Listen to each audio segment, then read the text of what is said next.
There's no I in team, but there is one in Indeed, and that's the hiring platform that you need to build yours. When you're hiring, you need Indeed.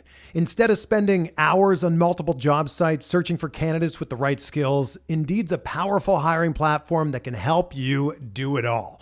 One of the things I love about Indeed is that it makes hiring all in one place so easy because Indeed does the hard work for you. They show you the candidates whose resumes on Indeed fit your description immediately after you post so you can hire faster.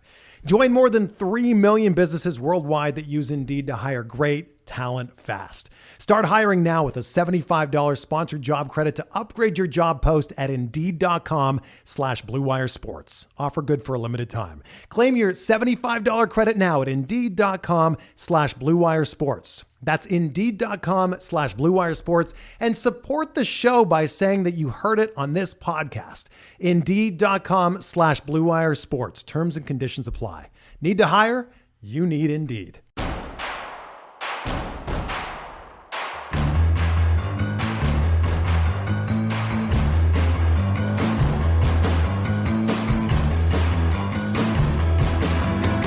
From your favorite source for Chicago White Sox talk, delivering news, interviews, analysis, and more.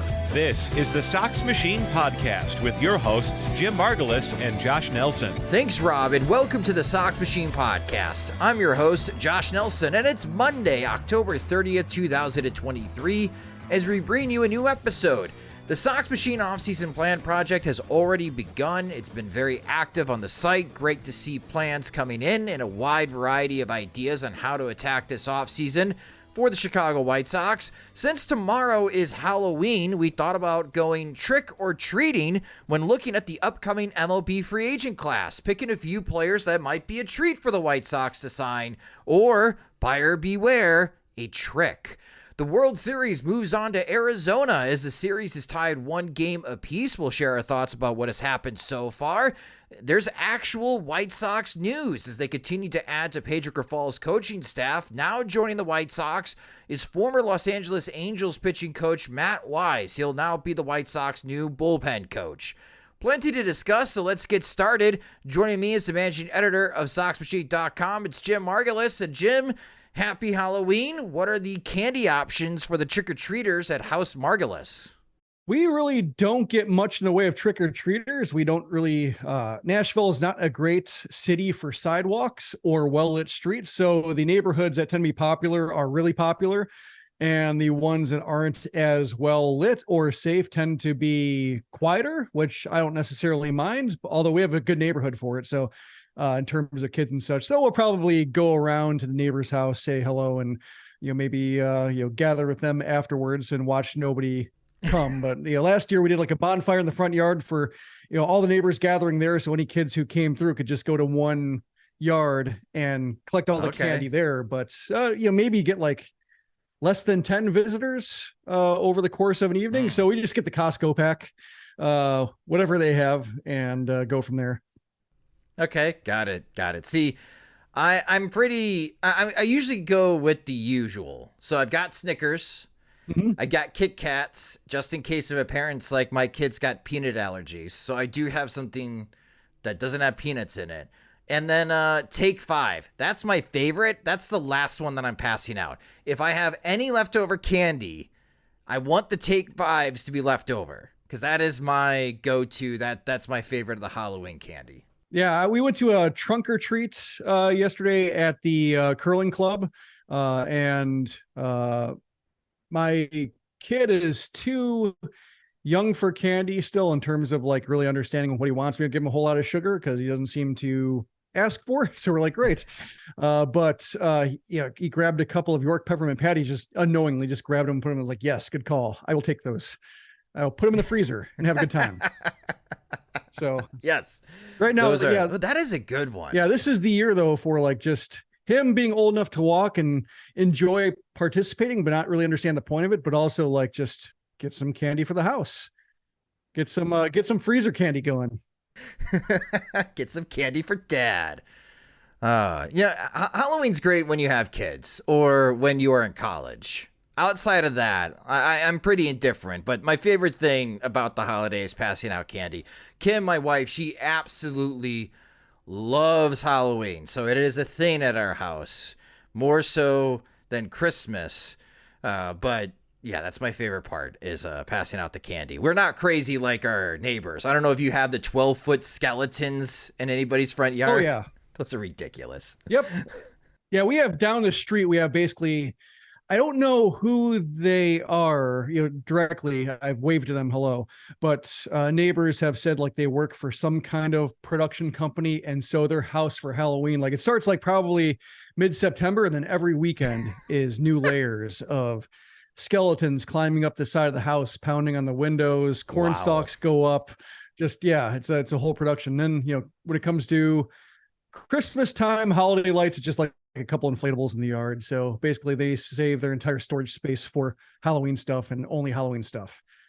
All right. I was going to ask if they just keep it up for Christmas and then throw some wreaths on it.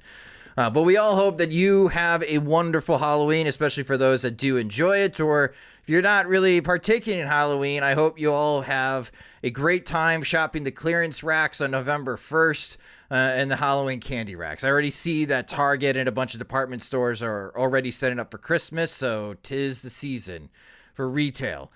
When it comes to the Chicago White Sox, it's going to be some news coming up in these few weeks here as we expect them to fill out the rest of their coaching staff before the offseason really picks up here.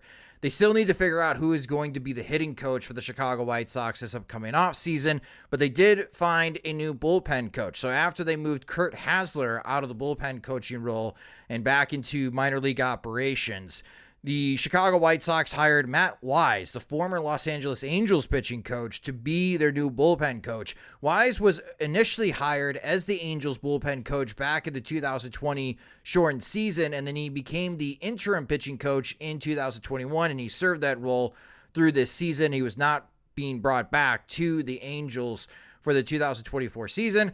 Jim, there were some really good questions in the comments section at SoxMachine.com.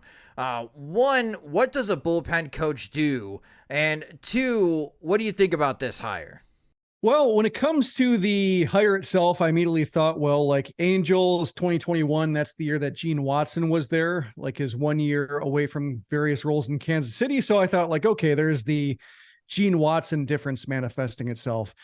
When it comes to the bullpen coach, like it's hard to know exactly, I think, in terms of what, like, say, Matt Wise's experience in Anaheim, both as pitching coach, bullpen coach, will translate over to the White Sox, because I think each team handles its situations a little bit differently in terms of how much, where I guess the ultimate pitching calls come from. Like with the White Sox implementing Brian Bannister, like I'm not exactly sure how that's going to change Ethan Katz's duties. And so I'm not exactly sure how that's going to change I guess the bullpen coach's duties, formerly Kurt Hasler's duties. So like, that's kind of an open question. I'm looking forward to hearing, as these coaching staff hires flesh out and Chris Getz talks to reporters, like, I hope that's a question that we hear and hear him say is like, what's the order of operations now for the pitching staff, Bannister to Katz to Wise? I think, I would say generally when it comes to the bullpen coach, they are there for, getting guys ready, for helping relay scouting reports for who they might be facing, preparing them for, being on the phone in terms of like, we're going to look to have these guys come in the fifth inning, maybe one out or first sign of trouble. Who might that be? Prepare them for, who they're going to be facing.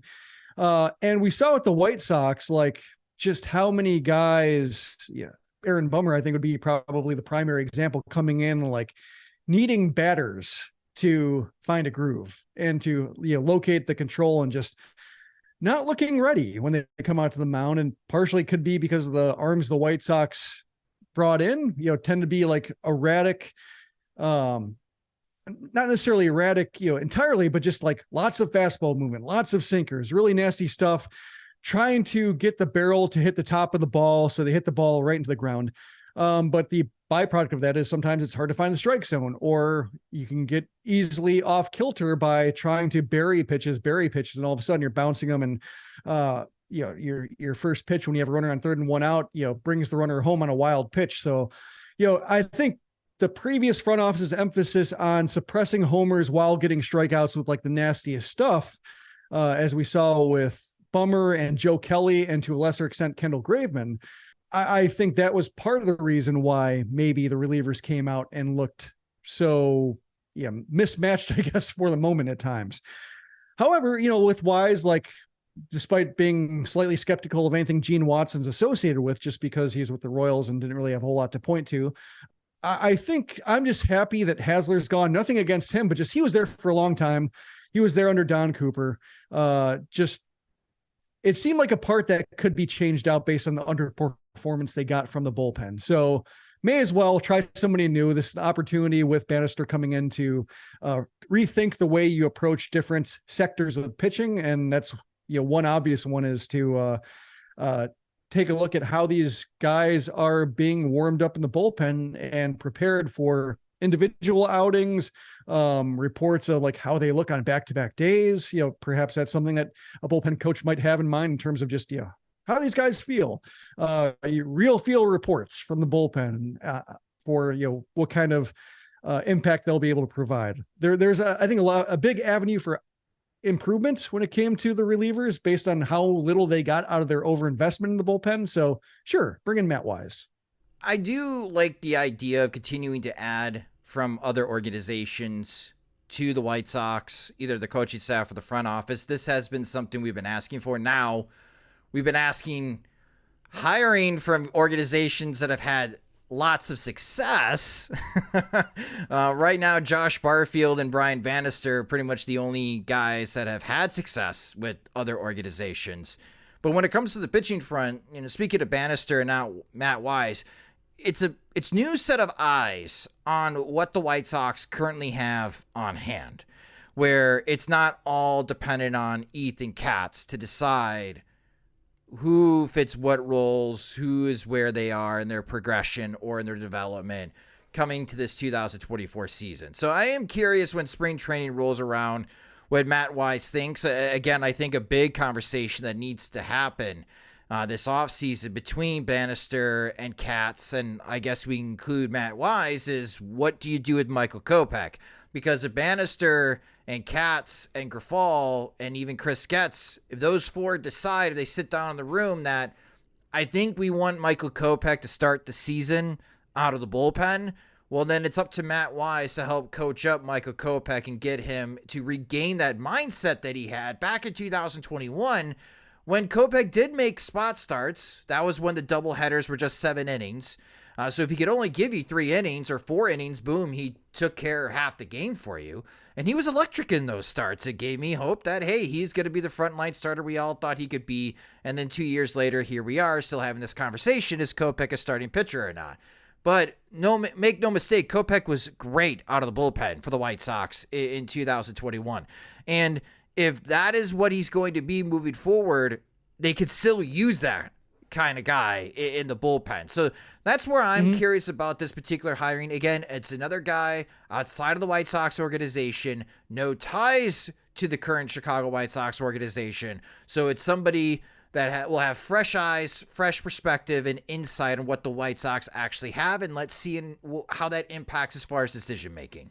And he might have like Peter principled out with the Angels. Like maybe they brought him as the bullpen coach, got forced into the pitching coach role, either wasn't quite ready for it, or just, whether it's the Angels, dysfunction, making it hard for any coach to look good, or maybe just not quite an MLB caliber pitching coach, but maybe bullpen coach is where he's supposed to end up. So, versus like having a situation where you bring in Ethan Katz, who was an assistant pitching coach with the Giants, to come over to be the White Sox top guy. You're catching a guy on the way down a little bit, and maybe he's finding his right role. So he's been pressed into more duties, and perhaps like it's a case of like having somebody who's slightly overqualified to be a bullpen coach. And that's fine, because I think when it comes to the White Sox, they tend to err on the side of being underqualified and hoping they grow into it, versus like, here's a case of just, Bannister is one, and Wise might be another, in terms of like, they're already prepared for the job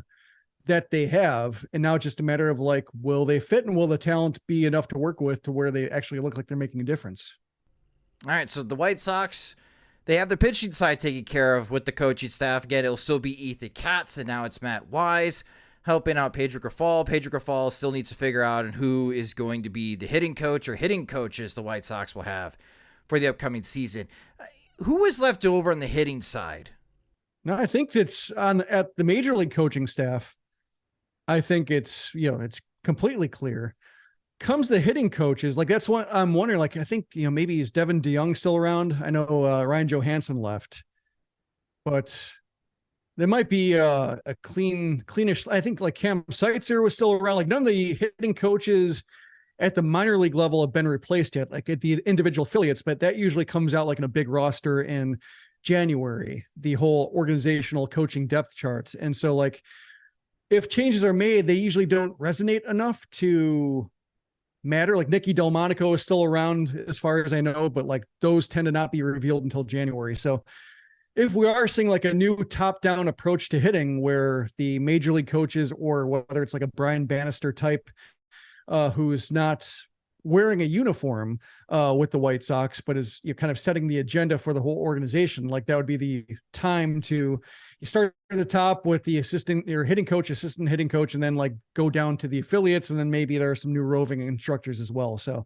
I think I'm treating it as like a pretty clear slate because none of the hitting coaches with the White Sox affiliates really seem like difference makers. Part of it's the talent they had, but just they didn't seem like they were ascendant or transcendental in any way. So like I would assume that if there is a sea change with how the White Sox approach hitting, they might be vulnerable, or they might be reassigned to lower levels, or just might be completely up in the air when it comes to where they might open the season in 2024. Got it.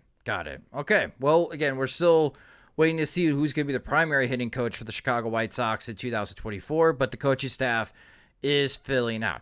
Jim and I are going to take a quick break for a word from our sponsors, but coming after the break, we're going to talk about the World Series as it shifts from Arlington, Texas to Phoenix, Arizona, and play trick or treat with the MLB free agent class next on the Sox Machine podcast. When I saw the Milwaukee Bucks make that big trade with Portland for Damian Lillard, I immediately went on Game Time to see when they were playing the Chicago Bulls.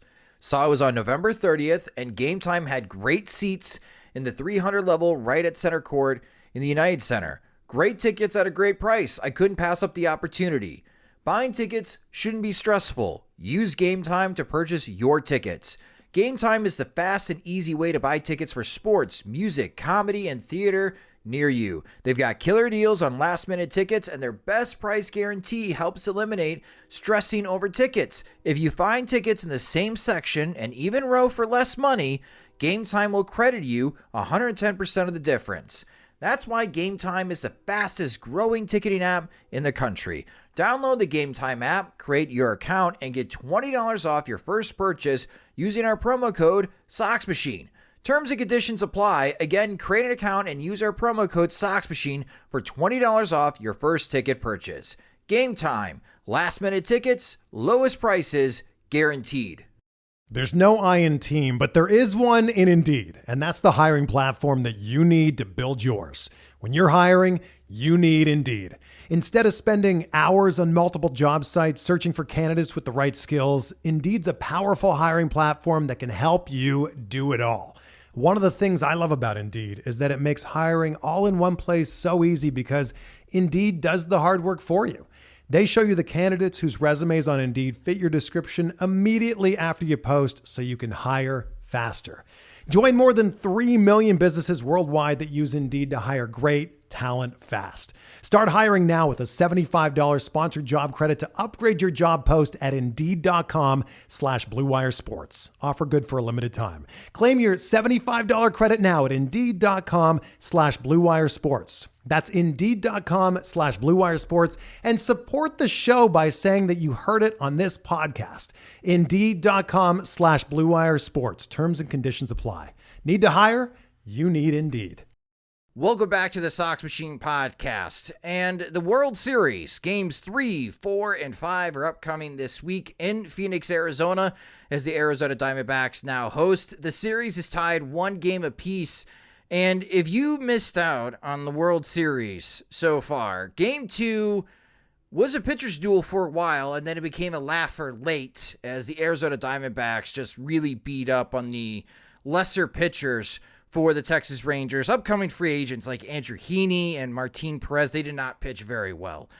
The failed starters that have been moved to the bullpen that Bruce Bochy uses when the game seems to be out of hand or it's not looking great made it even more out of hand as the Diamondbacks won Game 2 9-1. If you didn't watch that game on Saturday, I don't blame you. It was a little bit on the boring side. If you did not watch Game 1 because you were thinking, oh man, Rangers, Diamondbacks, this World Series is going to be boring.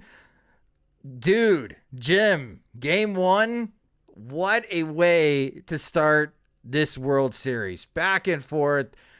That was very exciting. And, I remember as far as the early set of games between the Astros and Phillies last year, but this one is going to stick in my mind for a while, especially Corey Seager tying the game with his 2-run shot. What a bomb, what a moment. And then Adolis Garcia, who can't help but get hit on a hand, thinking like, oh my gosh, his hand is broken, only to turn around later in the game and hit the walk-off homer in extra innings. I think for this World Series, for so many people who are lamenting that this is not a sexy or exciting World Series matchup, I think we're off to a great start. Yeah, I think there's a little bit of disenchantment maybe with like the 5th and 6th seeds being in the World Series and not feeling like you're crowning the best team.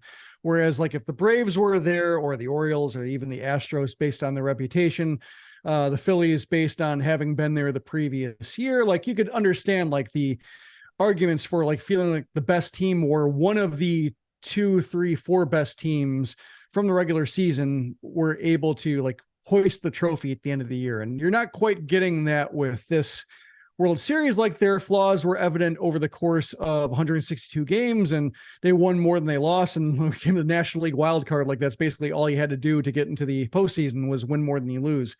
Whereas the AL, the bar is a bit higher. But if you can set that aside and just look at it like, hey, this is just one more series, last opportunity to watch baseball for the entire year. Like it is a good variety of talent on the field. Like you are seeing like the power that the Rangers have, and you're seeing like I think small ball is maybe like a little bit simple for the way the Diamondbacks play because it's not like all bunting and such and they do run, but like their ability to sequence and have like, be able to survive without hitting homers by like hitting the gaps, taking extra bases when it comes to balls that get past the outfielders. Like, that's its own brand of power. It's not small, it's not long, it's like medium ball. And I think that's a brand of baseball that's very appealing to watch because there's a lot of action, a lot of people in motion when it comes to any given play. And that's, I think, what fans were hoping for when they made these changes with the, increasing the stolen base with the pitch clock, trying to get it back to like that 1980s baseball style play where you had some fast teams making things happen. You had some power teams that could also just, not have to rely on the stolen base. So you are seeing that a little bit in this World Series, even if the strikeout rate is still high, I think, across baseball, and there are more strikeouts than hits. So that's, I think, very appealing about this series. And it seems like Arizona, with the way they play, makes John Smoltz a little easier to take because they provide the like old school action or like the constant motion action that like keeps him engaged and keeps him from complaining about like how teams sell out for the home run too much, even if all the numbers point to like the home run being the easiest way to win games in the postseason. Like I think he's been better. Joe Davis has had a bit more life in his voice because Smoltz is a little bit happier, and it's not just this kind of very dry, sometimes morose sounding booth. And like before Seager's homer, like Smoltz actually called it. He said like when Seager came to the plate, because I think the last pitch to Semien was a high fastball that missed, and Smoltz or Seager strode to the plate, and Smoltz said, well, if they come with the high fastball here, they got to watch out because Seager's swing has been on plane with that. And sure enough, first pitch, high fastball, just out of the zone, he tomahawks out to right. So like Smoltz is on it. So I think as much as some fans, especially like I would say analytically oriented fans, might roll their eyes a bit about the way the Diamondbacks are talked about, I think the way they play baseball makes John Smoltz a little bit easier to take, which I will take because like The thing I guess my complaints about postseason baseball in general are too manager focused, and then John Smoltz kind of being heavily involved and complaining about the way things are. And with the way the action has unfolded, like I haven't seen too much second guessing for the managers. I think it's been very focused on what the players are and aren't doing, which is how I prefer it. And Smoltz has been, the games are moving briskly enough, and there's enough action to where like you're just not hearing Smoltz complain about the way the game's played. Yeah, game one actually lasted more than 4 hours. That was the quickest 4-hour baseball game because I was just so thoroughly entertained watching game one as it went into extra innings. So game three, again, is going to be on Monday at 7:03 p.m. Central Time. It's at Chase Field. Max Scherzer against Brandon Pfaadt. I always want to say Fat because his name's Pfaadt. One of the more unique names.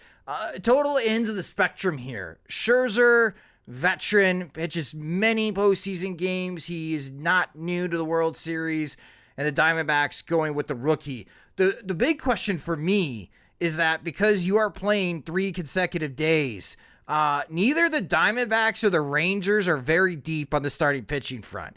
So games 4 and 5 to me are going to be where it gets a little wild here. Like we might see a bullpen game in the World Series. And then I'm going to be curious on how John Smoltz thinks about that particular, or just what the general baseball community, everyone online thinks about is that type of setup, as neither team is all that deep or wants to be that deep on the starting pitching front. But here at game 3, that we'll be somewhat previewing here, that's going to be happening on Monday night.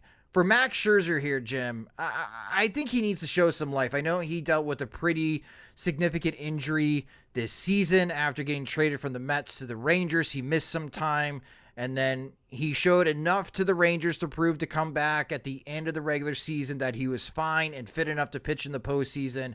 He's not been that great in the postseason here. And while doing the Sox Machine offseason plan project, this is always a time for me to check out like all the contracts in Major League Baseball. Max Scherzer's the highest paid player next year, and it's like $43 million. And I'm just wondering if he's at the end of the road here, and maybe the Rangers regret a little bit taking on so much of Scherzer's contract, but they won't regret it if he can be lights out in game 3. It might be a Hall of Fame career for Max Scherzer. I should change that. It's probably a Hall of Fame career for Max Scherzer. What are you hoping to see or expected to see in game 3 for the veteran?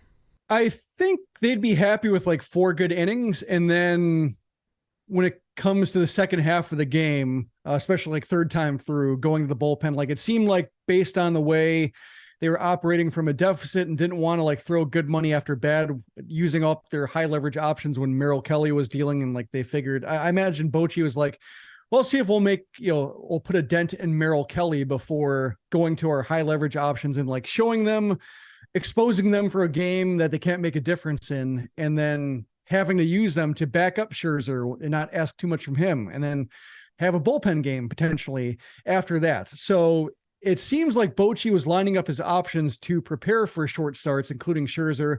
And based on the way he's looked, and his second start was a little bit better than his first, I think, in terms of how he came out of the gate. I guess Bochy's hoping that he's building up still, because he did have to be thrown into the fire and didn't really have the what normally you'd get like a rehab start or two and work your way up. And right now it looks like through 2 starts, maybe he's rehabbing now and is closer to 100% than he's been in a while. So based on him being on a full rest, the idea would be like, 6 quality innings, quality start from Max Scherzer. Our offense comes back to life and we can take 6 innings and be thrilled with it. But I imagine if it's going to be a closer game than that, or if Scherzer takes his lumps early, probably 4, and then they pull the plug and go to the bullpen game, because they'll be plenty rested between avoiding them in game 2 and then having the day off in between. Yeah, and we'll see at the top of the lineup. I mean, Corbin Carroll, Ketel Marte. Ketel Marte's got the longest hitting streak in postseason history. for the Diamondbacks. Like I really like, as far as this Diamondbacks team, we talk a lot about the up-and-coming teams like the Baltimore Orioles. They proved it. They won over 100 games this year, and they won the American League East. They are going to be, I think, a pretty popular pick to win the 2024 World Series. The Cincinnati Reds are coming. The Pittsburgh Pirates are coming. But here's the Diamondbacks. A lot of young talent here, and they're here. They're in the World Series. They're tied up one game apiece. I'm sure Diamondbacks fans feel like, man, if we could have just held on in game one, be up 2-0 in the World Series coming home, this might be a short World Series. But it's been a very exciting one, and I can't wait to watch games 3, 4, and 5. Yeah. When it comes to Josh Barfield and like his potential impact, I am curious about like how they got Gabriel Moreno, or just, he's been really impressive. I know how they got him. They traded Dalton Varsho for him, but like just all the steps involved in both producing enough athletic outfield talent, like surefire above average outfielders, to where like you could trade a Dalton Varsho and roll your dice with like Gurriel, Thomas, McCarthy across the outfield and like what you have. So there's that. Then you have like, Tommy Pham too, coming in, providing outfielders to rotate with. So having the outfield depth there to have a Varsho to trade for Moreno, and then just like how Moreno went from being like an interesting young player, it might be a year away from contributing, to all of a sudden like being the guy in the second half of the year and into the postseason, like both offensively and defensively. Like his throws are really impressive. The power's good. The bat control is good. The pop time is great. Like everything's coming to play to where like this guy is a really good catcher in all regards. And it happened so suddenly, like didn't take that transition year really to be a 6-month catcher, a first string catcher. All of a sudden, like he was it. And now there aren't that many catchers you take over him based on the way he's played over the last month. So if I'm the White Sox and Chris Getz, like, how did that happen? How can we get a Moreno? How can we get like trade assets to acquire a Moreno who's blocked elsewhere? That's what I want to know. And then like you look at the job that Brent Strom has done, cobbling together a pitching staff to where like Fott comes in and is like a decent postseason starter kind of out of nowhere. If the White Sox are trying to figure out how to patch together a pitching staff that might be better than it looks or greater than the sum of its parts, like Strom, based on his experience with the Astros, what he's done with the Diamondbacks, like have Barfield, like ask him about like how that happened and how that affected the way the Whites or the Diamondbacks produced arms for him to work with, and how that might affect just Ethan Katz and Brian Baster, how they go about it, or giving them stuff to work with. Like, that's what I want to know from Barfield as the Diamondbacks maybe win the World Series, but even if they don't, like what they've been able to accomplish over the last month or two in terms of like really producing a complete team. Yeah, because that's a good point that you make. There's one part of Josh Barfield's job, which is helping redevelop the way that the White Sox develop players, right? And that's going to take time. Mm-hmm. That's the part where it takes time because you need to add talent to your development system, and then you need to see results on the field to give you confidence and to give other teams confidence as well that these guys are going to be major leaguers, whether they play for the Chicago White Sox or they're targeted in future trades. That part takes time, but the identifying other premium talents from other organizations and pulling off trades that way to add that young talent to your team, especially because the Blue Jays for a while have been known to have multiple major league ready catchers, to be able to acquire one of them, plug and play, and watch them succeed in the major league level. I'm totally with you, Jim. How do you do that? Because for the last decade, the White Sox have incredibly struggled at that. Yeah, lengthy adjustment periods. Like last year with the Blue Jays in this audition, he was good. And now like over the course of the season with the Diamondbacks, like he's turned into great. And yeah, that, I mean, he had the prospect stock to where it's not completely a surprise, but just how smoothly it happened, I think, has to surprise everybody at least a little bit.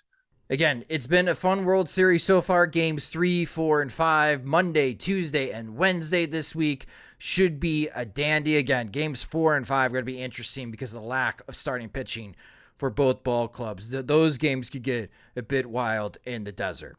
All right, and then our final topic in this episode, because it is Halloween, let's play a little trick or treating here. And we'll be referencing the World Series here, as there are some players that are participating in the not the World Baseball Classic, but in the Fall Classic, that are going to be free agents and already being targeted in Sox Machine offseason plan projects. And I'm just curious about these. Some of them I'm actually interested in. Some of them I'm a bit iffy. So, Jim, let's play this game here. A treat is someone that we think could be a positive addition to the Chicago White Sox. They have attributes that could help the team. A trick is buyer beware. While on paper, they may have performed well in 2023 because of other circumstances, age regression or dead cat bounces, it may not work with the Chicago White Sox. We've seen plenty of these free agent type of signings in the past completely fall flat on the White Sox face, and then they're scrambling and they're spending bad money. So let's get started here, Jim. And we talked about the catching position. We both think that the White Sox need to add a catcher to help out Corey Lee or even Carlos Perez, or probably both, because many teams are going to roll with 3 or 4 catchers during a 162-game season. And the one guy that I am very interested in, and if you follow me on social media, I've been mentioning that the White Sox could use him, and that is Mitch Garver. And Mitch Garver hit a home run in Game 2. Mitch Garver had a .370 on base percentage. He slugged .500 for the Texas Rangers this year. His walk rate was well above 12%. His weighted runs created plus was 138. And he could catch. And that's what the White Sox need. Someone that's a dependable hitter and that could help behind the home plate and share those duties with probably Corey Lee for the upcoming season. Jim, is Mitch Garver a trick or treat free agent possibility for the White Sox? This one I wrestle with because I don't know how much he can catch. With like Jonah Heim there, like obviously Heim's the better defensive. Well, he's a better defensive catcher, but also Garver's been so beat up that they want to preserve his bats to where, like, if he doesn't have to catch all the games or even so many of the games, like they won't make him because they're perfectly happy with Heim there.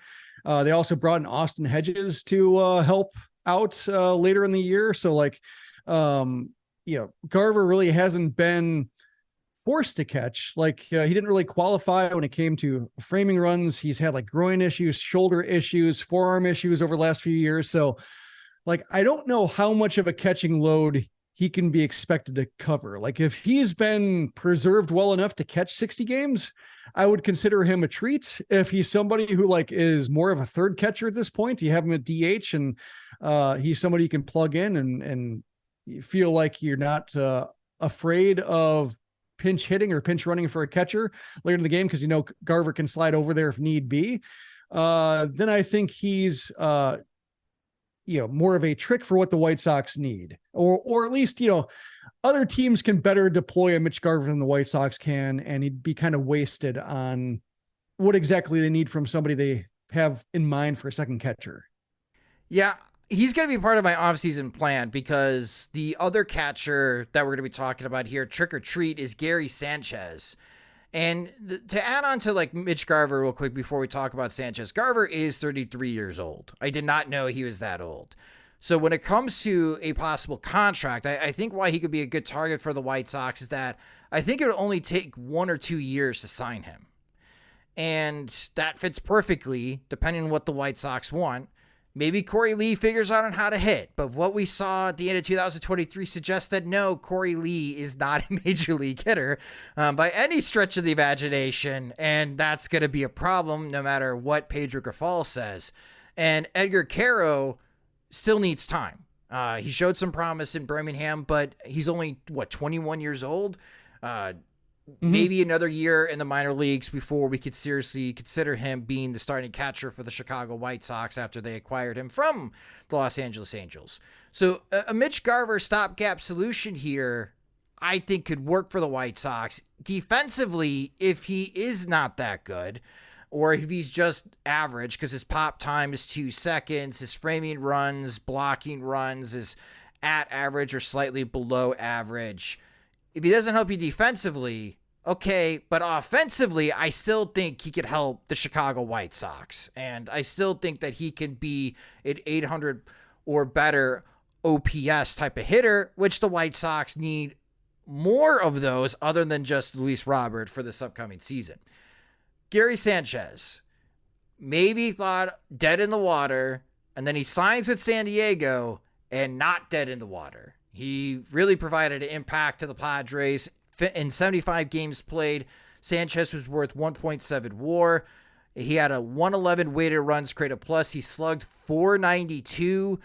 His fielding run value, according to Baseball Savant, was 3. His framing was 2. At his pop time, 1.9 seconds. That's really good. And he was 2 runs better than average catching base runners, especially at second base. So defensively, power, but on base percentage, Sanchez had an OBP of 288. He's not known to be a high batting average or a high walk type of guy.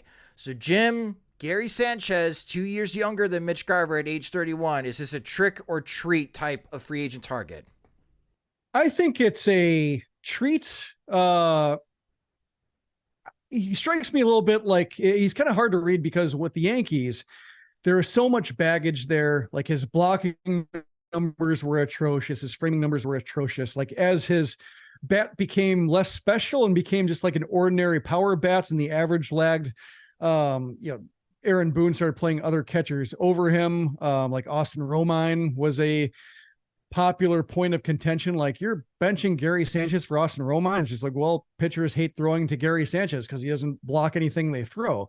And when you look it up, Baseball Savant, like, yeah, his numbers are cobalt blue when it comes to just the defensive stats with the Yankees. But since then, like, it seems like he's had a hard time finding a stable job or is always like the last catcher chosen.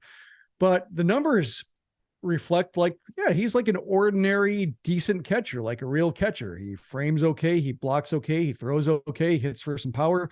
The walks are really and having an OBP that starts with a 2 is really his biggest flaw. If you can set aside his reputation and trust the numbers, he has made some significant changes in terms of how he sets up behind the plate and how he catches and how he works with the pitcher. So he strikes me as somebody like if the White Sox went through a whole winter and signed him to then relegate Corey Lee or Carlos Perez to second catcher duties or like halftime catcher duties to where they're like 80 games or like 70-20.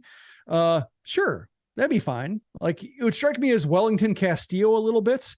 When the White Sox signed him to 2 years, like I thought that signing was okay. And then he had the suspension that basically ruined everything and kind of, you needed games from the guy and you're not getting games anymore. So what's the point? But the signing on its face was okay. The numbers, the framing numbers turned out to be not that good, but he did have an upswing the White Sox were signing or buying into thinking like, he solved his receiving issue. So it wasn't that they were signing a bad framing catcher and thought like we can fix him. They thought that Castillo had been fixed, but then missed time, the framing numbers regressed and then turned out that he didn't work out. But I would treat Sanchez along the same way in terms of like not being like an exciting signing, but being better than the White Sox have and like not ruining any plans for, should an Adam Hackenberg be a little bit ahead of schedule and be able to step into the catching mix in 2024 before Edgar Caro, cross your fingers, hopefully takes over. That I think would be a fine placeholder signing. So with those standards in mind, I would call him a treat. The White Sox could use more power. And I think they go with either Garver or Sanchez. I'd be happier about that than trading for Salvador Perez. Where Salvador Perez, we talked about the contract. It's so much money. And for those that are participating in the offseason plan project, you know that you need almost every single dollar just to get a 26-man roster for the 2024 season, especially with how much that you're going to need to spend on the starting pitching front to fill out a rotation. That $20 million on Salvador Perez is way too much. But with Garver and Sanchez, I think that's more in the spending habits for Jerry Reinsdorf, Jim. Yeah. And I mean, like where they are, like, and I think if they sign a Mitch Garver, and like Garver is somebody who has that alternating year thing to where like, it seems like in odd numbered years, he's above average. And then even years tends to either regress or the body, betrays him. So like next year's an even number of years. So like, that's part of the reason why like a little bit apprehensive, even if it's kind of silly. I'm just afraid of like right now the Rangers are using him well as a primary DH and then sometimes catcher. Whereas if the White Sox ask too much from him, that's when his body will fall apart and the White Sox will get 20 games behind the plate when they're hoping for 80 or more. So that's why I think I'm a little bit more confident in Sanchez based on what he would cost versus Garver coming off a World Series team, being a plus contributor for them, whether at DH or behind the plate, to where like his price might go up and the White Sox might not get what they want from him, which is innings behind the plate. All right, so let's move to the corner outfield. And again, trying to look at guys that would fit into Jerry Reinsdorf's spending habits. Let's take a look at the very ever popular Jock Pederson when it comes to the White Sox, whether that's Rick Hahn complaining that White Sox Twitter or social media ruined a possible signing or trade for Jock Pederson. But Pederson last year in 121 games, not very impressive overall, 0.6 WAR season, but his weighted runs created plus was 111. His on base percentage was 348. His slugging took a hit. It was 416, as he walked better than 13% of the time. So Jock Pederson could help with the on base percentage issue that the White Sox offense has, and maybe hitting at guarantee rate field will help resurrect some of those power numbers because he's so pull heavy, and Jock Pederson is 32 years old. But defensively, Jock Pederson is what we call a liability no matter where you put him on the field. So Jim, is he a trick or treat for the White Sox? I would say he's a trick. Like, it reminds me a little bit of like Rick Hahn saying, we finally got Andrew Benintendi. And then it turns out that like, not the Benintendi they wanted to draft or whatever. And Pederson seemed like the moment to sign him was 2 years ago. And then like last year he got the qualifying offer, so he wasn't available. But the Giants have seen diminishing returns. Like his second half, I'm looking at number right now, but his second half numbers were terrible, I believe. Dropped off in the second half, especially like September, 676 OPS when the Giants were pushing. Like he didn't really respond. I didn't realize he was the highest paid Giants player, which surprised me just because the qualifying offer being 19 million. Like, I guess that's in terms of annual salary, like he was earning the most. And there was a Susan Slusser article from the San Francisco Chronicle talking about like how he'd gained weight over the course of the season and how that was creating a whole lot of discontent among social media, but also like his defensive numbers being bad, his second, wearing down in the second half, and like circumstantial evidence pointing to like, well, it's not helping if he's gaining weight, if it's affecting the way the Giants can use him and the kind of value they're getting from him. So like all the arrows point to like, if I'm the White Sox and I'm not going to be that good, and if Jock Pederson is somebody who is maybe over the course of a season has trouble either staying motivated or like is just somebody who is going to look unmotivated, even if it's just the way some guys lose weight over the course of a season and to their detriment, some guys gain weight to their detriment. So like, it's not necessarily a smoking gun in and of itself, but it's just like, if the White Sox aren't going to be good, I don't see Pederson being an enjoyable signing for White Sox fans. If it's like, well, he's bad, and also like he's offering nothing in the field. And like, as White Sox fans know from like all sorts of people, Lance Lynn, Eloy Jimenez, Yohan Moncada, like if there's a body issue to find, like White Sox fans will pick at it. So for all of those reasons, I'm sounding like Mark Cuban on Shark Tank. For those reasons, I'm out. A trick. Maybe Jock Pederson discovers Rico Benes and he's a 300-pound right fielder. Yeah, I'm with thick, you. Yeah. A little 108 thick. Absolutely.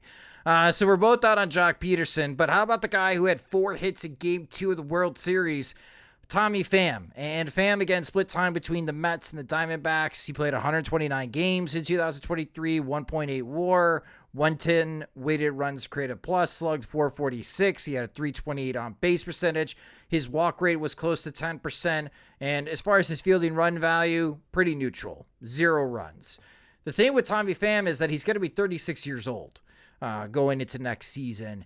And he's been on multiple teams, and I think we're starting to see the other side. I mean, there was some off-the-field type of stuff. He got stabbed, leaving a strip club in San Diego a couple years ago, but now you're hearing about how great of a teammate he is, and He provides that type of veteran presence in the clubhouse that's really helped a young team like the Arizona Diamondbacks. But again, he's 36 years old going into next season. So Jim, trick or treat signing Tommy Pham to help out at right field for the White Sox? Regrettably, I say trick. I mean, if they signed him, like it would be okay. Like, I want to see where this goes. Pham's been on 7 teams over the last 6 years, which is both like a point for and against him. I think it's a point against him because like, oh, teams learn they can live without him, or maybe they get tired of him.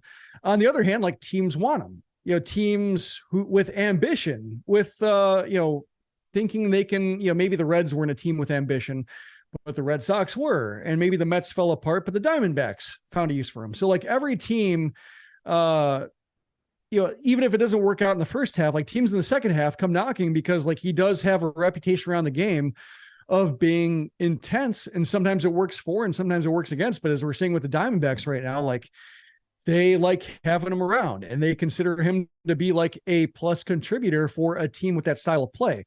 So I like that about him. I think what my reservation would be is he's pretty much left field only. Like he hasn't really played any right field at all. The numbers have been bad when he's played right field, but teams haven't really thrown him out there.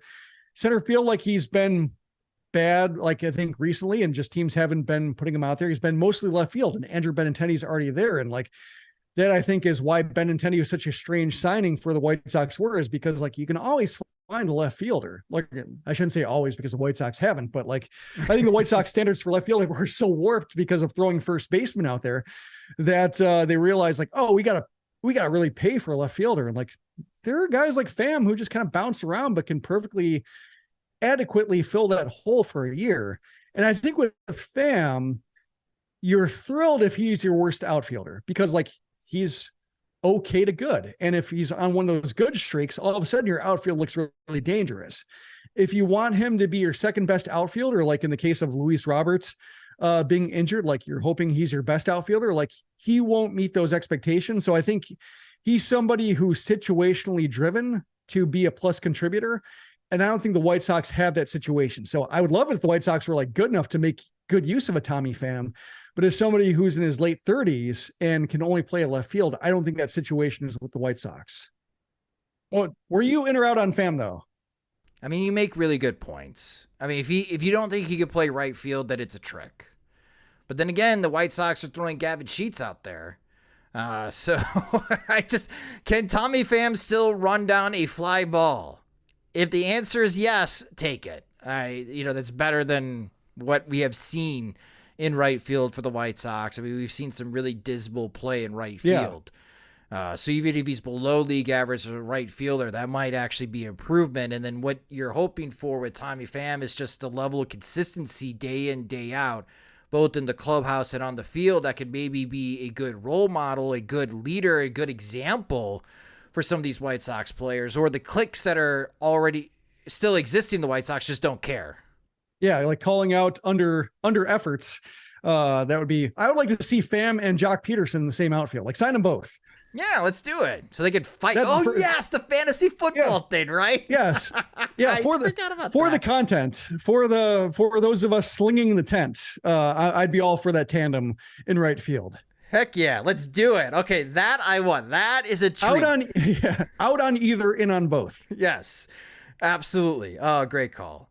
So I'm gonna say trick on Tommy Pham, but I'm with you. I see the positives. If the White Sox did sign Tommy Pham, I do think that he can be a positive influence. You just need to curb your expectations on how big of an impact Tommy Pham would provide to the White Sox.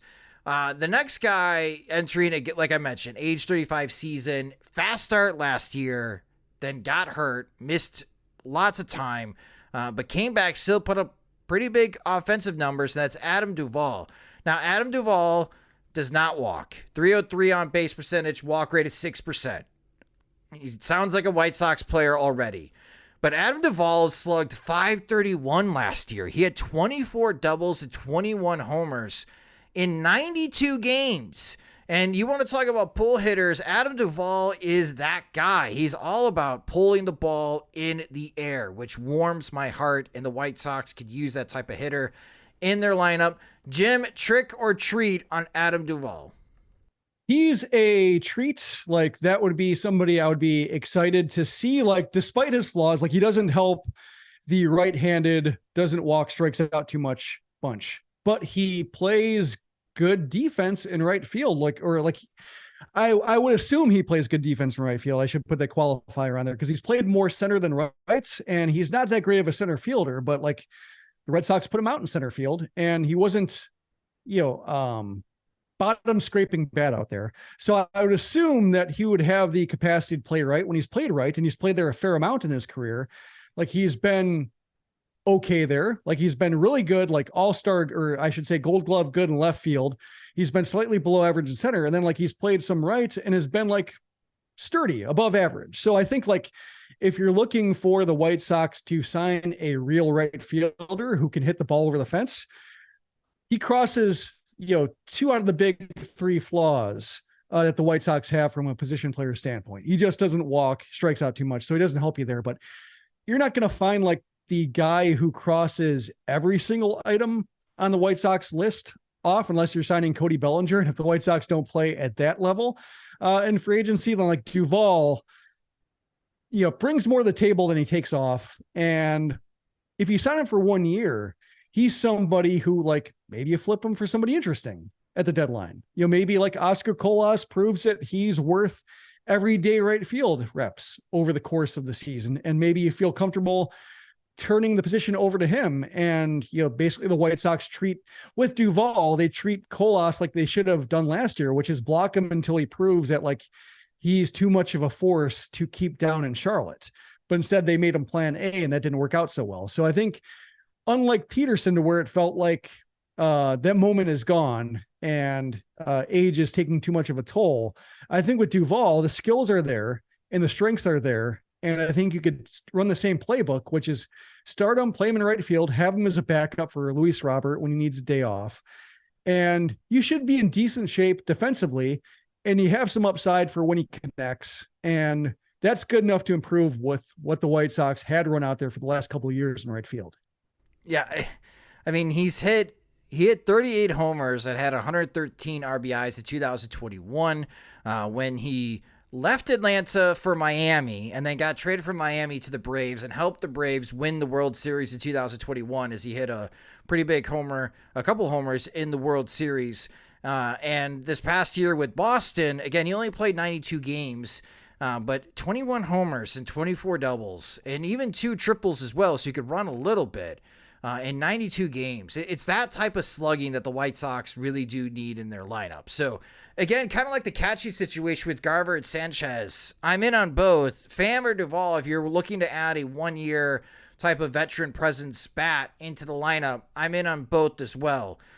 So for Adam Duvall, yeah, I'll be in the treat side as well. I was last year. He still had more than 20 homers despite an injury, and yeah, he could rake. He could really help out the White Sox lineup.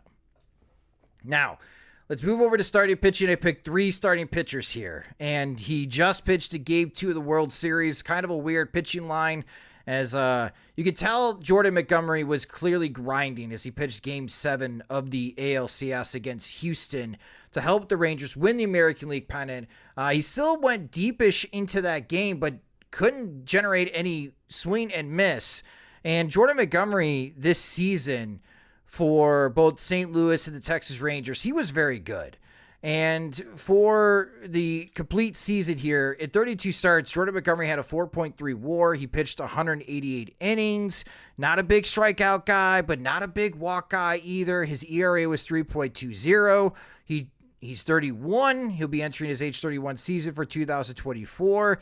He's going to be a pretty popular target of free agency, Jim.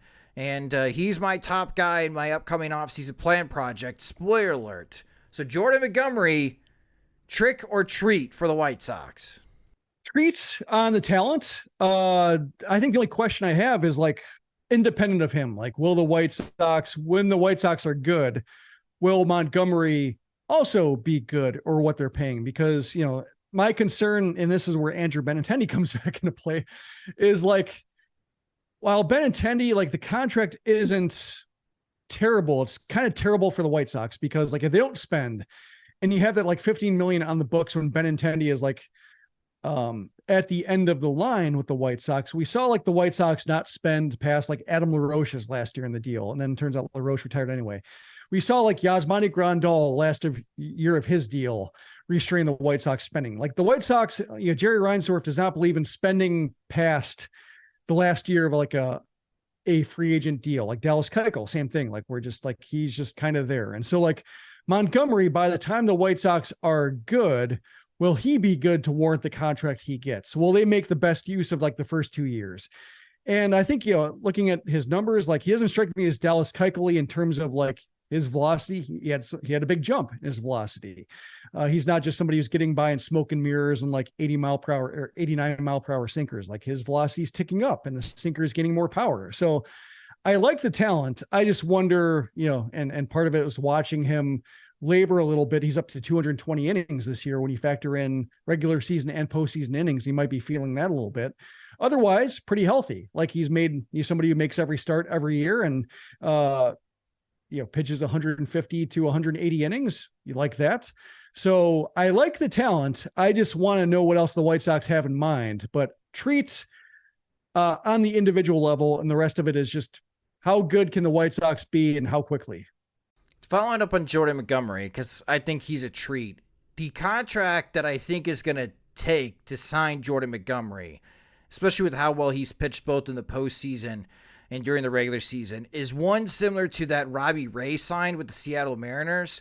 They're totally two different. I mean, Robbie Ray, big strikeout guy, and he only made one start in 2023 before getting hurt, but he signed that 5-year, $115 million contract with the Seattle Mariners after his big year with the Toronto Blue Jays. And I'm feeling similar with Jordan Montgomery here, because again, he is 31 years old. Teams have not been afraid to signing starting pitchers well into their mid or late 30s. I mean, we talked about Max Scherzer not that long ago. He's in his 40s, and he's going to be the highest paid player so far in 2024. We'll see what Shohei Ohtani signs for. So I'm thinking like it's going to be 5 years, more than $100 million to sign Jordan Montgomery. Do you think I'm on target there or off base? It's given the depth of the pitching market, like it strikes me as like maybe a touch high, but not unrealistically. So like especially the way he's pitched and the way he's pitched for a World Series team and being a driving reason why the Rangers have been as good, like that can boost a guy's market unrealistically. We saw it like Zach Wheeler, somebody who, the final deal he ended up getting 5 for 120 and the White Sox went to 5, or was it 5 for 118 and the White Sox went for 5 and 125 and he chose the Phillies. Like, supposedly, that was, everybody thought that was too high or just like surprising. So I can see him being somebody who benefits from being a favorite of the marketplace. Like my initial contract to go to before this last push was Taijuan Walker, like 4 for 72 in that range. And that strikes me as too low. So maybe you have the high end, I have the low end, and maybe something in between, like 5 for 90 might be something more along the lines. But I could see him like being the guy who gets wow, he got that much, just based on him making some strides that both pitching coaches and team analysts like, and then feeling like he's got the durability to back it up, and also the big game performances, and like say like not having his best up, but gutting through it and giving the Rangers enough if Merrill Kelly just wasn't better in that given day. Yeah, I just like Jordan Montgomery as a target for the White Sox because he's opposite of Dylan Cease, right? Dylan Cease is your strikeout artist, but Cease more times than not is going to gas out of the 5th or 6th innings. Montgomery consistently can get you into the 6th inning, reach the 7th inning. The White Sox could use that type of dependable starting arm. Kind of the antithesis of Dylan Cease and a good balance, especially with how many left-handed bats there are, especially in the American League Central. I do think the White Sox should think about getting a left-handed starting pitcher to help out against those, especially in those series against division opponents. So, that's why I think Jordan Montgomery is a treat for the White Sox. We'll see how much he signs. I do agree with you, though, Jim. I might be a bit high. Blake Snell and Aaron Nola, I am expecting those two to sign bigger contracts than Jordan Montgomery. But Jordan Montgomery will not be cheap this upcoming offseason. Two guys that might actually fit more into the White Sox spending habits. Let's go with the Minnesota Twins starting pitcher entering free agency, Kenta Maeda. is a free agent. And Maeda for the Minnesota Twins, he had a solid season, 1.5 WAR. He pitched a little more than 100 innings. He dealt with some injuries as well. And even though he doesn't throw very hard, that splitter still generates some strikeouts as he had a K per nine higher than 10 on the season. Lots of fly balls, though. He's 35 years old. Jim, trick or treat on Kenta Maeda? Well, based on my own personal biases, which is like Hiroshima Carp guy, like they're my NPB team, like, sure, sign him. It'd be fun. So like treat on that level, like he's somebody who requires certain management, just like he doesn't necessarily go deep into games. He's had some injury issues, although like the biggest one is in the past. He seems to have completely rebounded from Tommy John surgery. So there's that.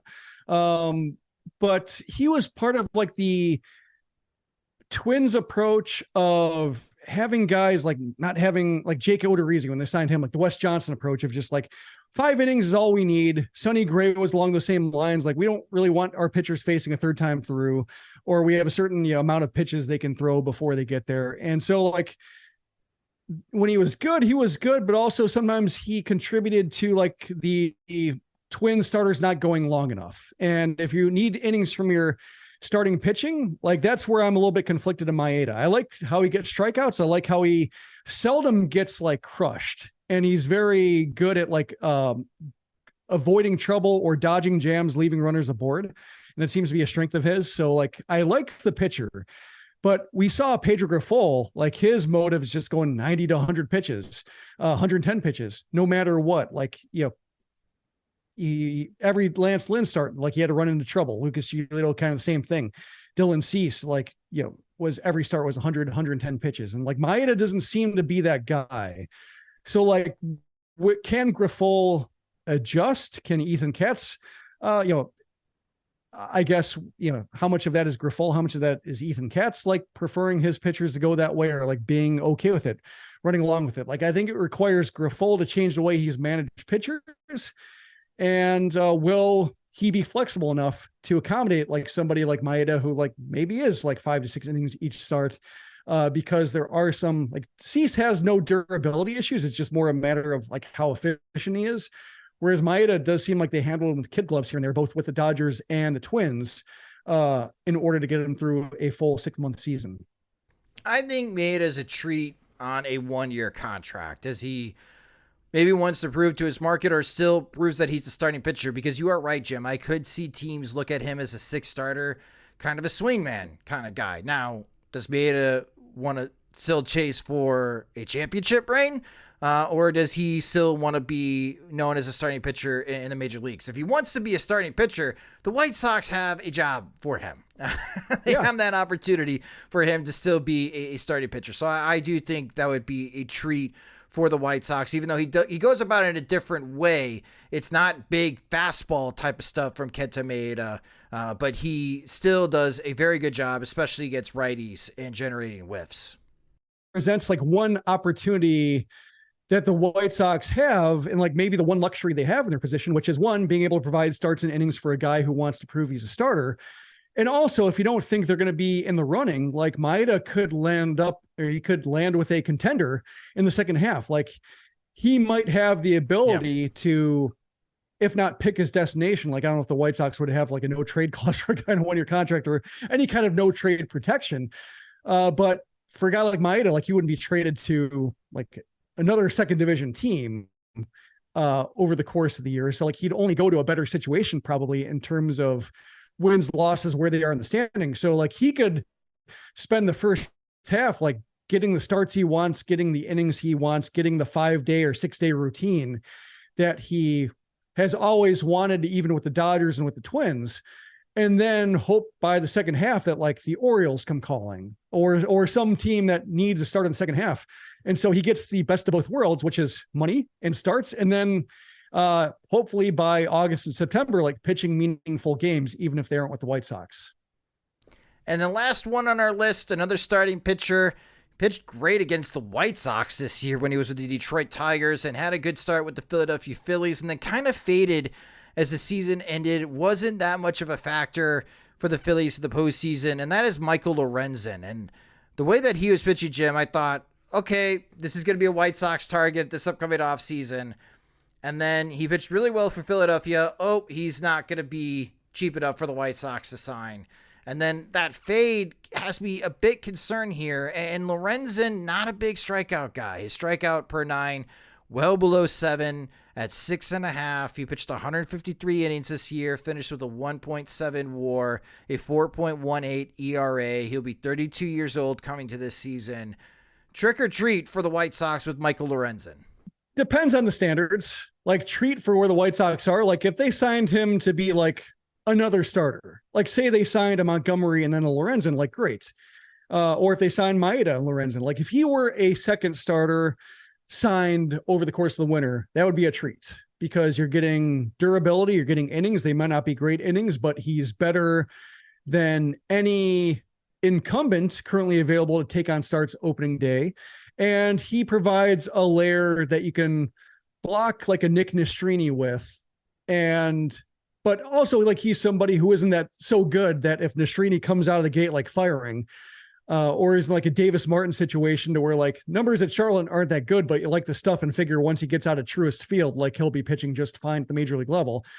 Like Lorenzen isn't established enough to where you can't move him to the bullpen or long relief work or swingman work and get Nastrini in there. So I like Lorenzen from that aspect. I just don't like him as like a problem solver or like somebody you can count on flipping at the deadline for somebody meaningful. Like, I think that was the opportunity last year. And like they signed Clevenger and like Clevenger pitched fine around all the stuff that's not fun to talk about. Like, but like, you know, Lorenzen pitched like a little bit better just because the durability was there. Like he made every start, whereas, Clevenger missed time, but like they were on the same plane. And then a regression eventually kicked in for Lorenzen and like, turns out like, oh, he's not an all-star after all.